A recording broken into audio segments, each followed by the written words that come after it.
გვიან ღამით თბილისში ლოტკინის დასახლებაში მომხდარი აფეთქების შედეგად დაშავებული 19 წლის გოგოს მდგომარეობა სტაბილურად მძიმეა. ის რეანიმაციის განყოფილებაშია მოთავსებული. ხეჩინაშვილის სახელობის საუნივერსიტეტო კლინიკის დამწვრობის ცენტრის ხელმძღვანელმა გუგა ქაშიბაძემ მედიას უთხრა, რომ პაციენტს სხეულის 58% აქვს დამწვარი. მისივე განმარტებით პაციენტს დაზიანებების სავარაუდოდ გაზის აფეთქების შედეგად აქვს მიღებული. წუხელ გვიან ღამით ლოტკინის დასახლებაში 2 აფეთქება მოხდა. წინასწარი ვერსიით ორივე შემთხვევაში მიზეზი ბუნებრივი აირის გაჟონვა. ფაქტის ამსახველი ვიდეო მასალა სოციალურ ქსელში მოქალაქე ლაშა შეროზიამ გაავრცელა.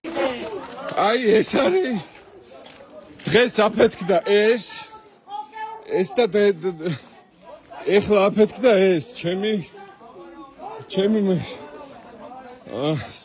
სახლი სადაც არის.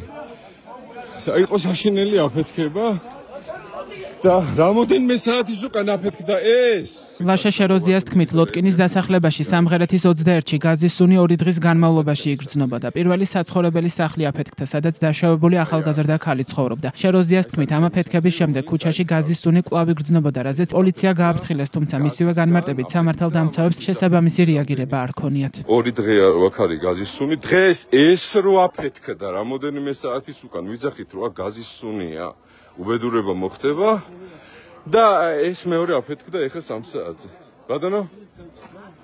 სუნი იყო, ვიძახით 2 დღე დღეს ისიც რო იყო მოსული სამაშველოც და პატრულიც არაო.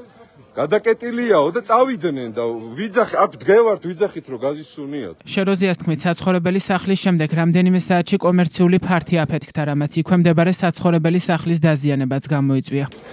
ოღონდ უბედურება ის არის, კიდე კარგი რომ აქ არ ვიყავით და გვიანი არის და ხალხი არ შეეწირა ამას და გადარჩა. საშინელი აფეთქება უდიდესი ნახეთ სადგდია. ამ ხელაწნევით არის გამოვარდნილი და რეები აქ მოგლეჯილი. აი ამას შეხედეთ უბრალოდ. აი ეს არის ჩემი სახლი. აი აქ. აი ეს არის ჩემი სახლი, რომელიც აი არ ვიცი ესეც აფეთქდა. გაზისგან აფეთქდა, ამას ვიძახით უკვე რამდენი 2 დღეა აქ არის გაზის სუნი. შინაგან საქმეთა სამინისტრომ ფაქტზე გამოძიება 2 მუხლი ცისხლის სამართლის კოდექსის 240 და 240 პრიმა მუხლებით დაიწყო, რაც სამთო სამშენებლო ან სხვა სამუშაოს წარმოებისას უსაფრთხოების წესის და ელექტროენერგიის, გაზის, ნავთობის ან ნავთობპროდუქტების ობიექტზე უსაფრთხოების წესების დარღვევას ითვალისწინებს.